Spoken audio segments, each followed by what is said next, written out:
DJ Diamond Studs, Blockhead, man-Piscitelli, JT, and Joe from the board game Guess Who. And you all have iPhones here, so please Google Joe from Guess Who and tell me that doesn't look like mine. I've known Michael since elementary school, and growing up, Michael lived on Southland Way, the famous Southland Way, next door to David Adam Herman. Where's David? Where's David? There he is. And it was like the coolest thing for me because when I got to hang out with one of my best friends, it was like a package deal because they lived next door to each other.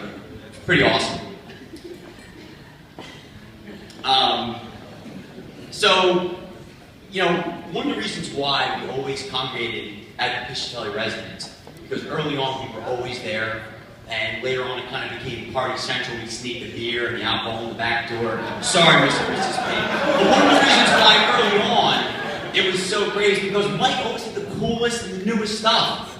The newest CDs, newest video games, the newest video game consoles. He had new paintball guns. He had a pool table, a ping pong table. I had a bumper pool table. Basically, it was an adolescent's wet dream. I mean, it was like the coolest thing ever. Now, everyone knows Mike to be a mild-mannered, even-tempered guy. But growing up, not so much, guys. Not so much. Mike really hated to lose. And he really hated to lose to me. I mean, who wouldn't want to lose to me? So, there were many occasions where he would lose to me and kick the cans, capture the flag, soccer, basketball, video games. So I'd call Mike on a Saturday and say, hey, you want to get together, you want to hang out? He'd say, hey, yeah, I'm available, but I gotta patch up the drywall in the basement first. Why? Well, I threw my hand through the drywall. I could lose a game of Madden football where I threw the controller through the drywall. And I started to wonder a little bit if Michael had anger management issues. But that's his parents' thing to deal with, not me. Growing up, Michael and I loved sports. I mean, that's what we share. And in particular, it's basketball. And I think many of you know that we both love. You know, growing up, Michael was always taller. He was always a little more gangly than I was. Always a little more uncoordinated than I was. Always nursing an ankle injury. And he wore the meanest pair of legs you have ever seen. Now, ladies and gentlemen, I put these rec specs on and they were looking at me and said, oh my God, just to give you a visual, he's playing defense, I'm playing offense. Just like this, right? And I'm looking at him saying, should I be intimidated or should I be laughing hysterically? I wasn't quite sure. But, you know, before I make too many negative comments about the rec specs, you know, I looked in the mirror last night wearing these rec specs. I looked and I said, you know what? I don't look half bad in these rec specs, you know? I like the way it accentuates my nose. I do. So I'm going to keep them on and finish the speech. Growing up and progressing through school, Michael was the classic underachiever and challenger of authority. And the latter is probably what's made him such an incredible attorney. And there's so many countless stories about him being a challenger of authority. But of course, I was able to find one. Yeah, I was able to find one. There is a strict no eating policy in the classroom of Mike's favorite teacher, Mr. Huddleston. Now, Mike, correct me if I'm wrong, but you always thought Hud was a handsome guy, no? I digress. I digress. So, Mike was in class prior to lunchtime, and he was hungry. I understand that. It was probably like 11:30, he was hungry. So he reached into his bag, and he grabs a snack. Now, I will give him credit. He grabbed grapes. A healthy snack. You guys should be I mean, gosh. I would have grabbed Doritos, Dunkaroos, Shark Bites. Grab something unhealthy. He grabs grapes. He's popping a couple grapes down his throat.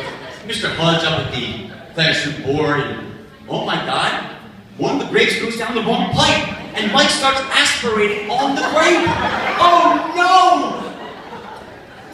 The eyewitness account said that Michael turned a shade of purplish blue that not even Crayola crayons has created yet. I mean, it was just a shade. So Hud puts on, he does his best Clark Kent Superman impression, and darts back to Michael. Gets behind Michael and assumes the Heimlich position. And he pops and pops and pops. There goes the grape out of his mouth. Thank God Michael is okay. So an ambulance comes for precautionary purposes. They take him to the hospital for further examination, just make sure he's okay. He comes back to school, and Mr. Hud gives his ass a detention. Mike got detention, he was under death. Mr. Hud said, Mike, that's the deal. There's no hidden policy, you get detention, and that's what it was, the challenge party. Mike was one of the smartest guys I knew, but would rather do anything than study. You know, he was fooling around, playing video games, or constantly checking his fantasy football lineup. And I want to give a quick shout out to present and past members of the Kennefic Friendship League. I think this table over here, Kennefic Friendship, one of the longest running fantasy football leagues in the country, so I want to give a quick shout out to everyone over there that takes part. So Mike did well enough in high school to get himself to a great school. He went up to Boston and went to Northeastern. And I visited Northeastern many, many times. And you know, if you spend your nights at Sissy K's, Daisy Buchanan's, and Ned Devine's, you don't really remember that much from those evenings and those weekends. But I do recall one thing, which is kind of strange, it sticks out in my mind, that Carlos, Keith, and Mike lived with the most generous family of rats on Massachusetts Avenue that you would ever meet. So kind, in fact, that when I came to visit on the weekends, they let me share the couch with them.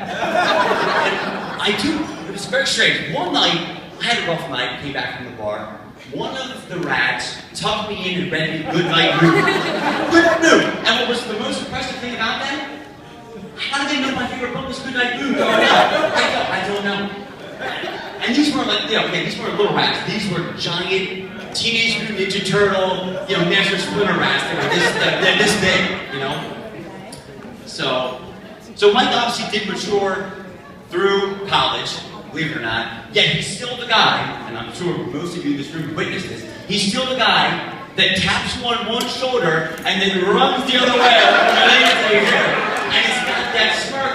Look, that smirk right there, that's the smirk. Let's get that smirk on his face. So he was able to go to Villanova Law School, he got a scholarship there, he was obviously very successful there, and he's now a high-powered, sought-after attorney with Conde Garcia. I mean, give him a round of applause. I mean, look at this. We got other Conde Garcia guys here in the room, and these guys specialize in things I can't even pronounce, can't begin to understand. But guys, I do understand one thing. There's no way you guys can be happy working 22-hour workdays. I mean, what are you doing for 22 hours? Bill Flowers is such a weak excuse. Go home to your wives, your fiancé. They miss you. They need you. So, my lovely wife Randy is over there. No, I'm over here. Right here, Matt. Matt, I'm over here. I love that Randy's right here. She's videotaping me right now, so she's a little bit busy. But so Randy and I don't like to boast. But if it weren't for Randy and I, there would be no Mike and Pam. I mean, we talked about it earlier during the ceremony. Our whole plan, our whole goal, was to get these two together. So what we had kind of theorized is, how cool would it be if the two of us could get these two together, and the four of us could go out as best friends, have a great time, we could carry on, we could go to dinner, it really would be great. It was basically like every single network syndicated television show, like Friends and all this stuff. But that dream became a reality, and the two of them got together, they connected, and by golly, here we are sitting here at the sweetheart table, holding hands, laughing. So our dreams came true, and I get to go out now as couples, and I get to kick it with my best friend, which is pretty awesome. Pam, you are great. You're great. You're adorable. You're kind. friendly, you laugh at all my jokes, and you put up with Mike and his love for khaki pants. And, you know, some of you might not know in the room here that Mike and Pam live across the street from Randy and I. And over the last, couple of years, Mike and Frank and Pam have been working on a kind of a rebuild of the home that they're living in currently. And, you know, they're working really hard at that. So what's really cool for Randy and I is that on weekends, whatever it is, we get together and watch sporting events together, which is really cool because Randy can talk to Pam, kind of watch the game, me and Mike can talk about the game, all that kind of stuff. So one Sunday, during each game, Mike comes over, and Pam's supposed to come over, and there's no Pam. So Mike walks in, Randy says, "Hey, where's Pam?" And Mike goes, "Oh, don't worry about it. She's out painting the first floor of the house." So me and Brady look at each other, painting the first floor without you? And Mike goes, yeah, she can take care of it. A couple weekends later, hey, come over to the gate. Hey, where's Pam? Pam's coming over. Oh, she's re-grouting the bathroom tiles. What? Another weekend. Hey, Mike, where's Pam? Oh, the refrigerator needs repairs. She's got a strap to her back. She's going to the Home Depot for repairs. But ladies and gentlemen, I think the key here is they have a successful relationship already planned out. Equal division of labor. That's how it goes. Mike, you're the true definition of a best friend. You're level-headed, you're kind, you're caring, you're always going to listen, and you've always been there for me. I look forward to sharing many more momentous occasions with both you and Pam. I'm very happy, and Randy is as well, to have the two of you in our lives. And I'd like to find my glass here. Everyone please raise their glasses here. You've been a great audience. You put up with my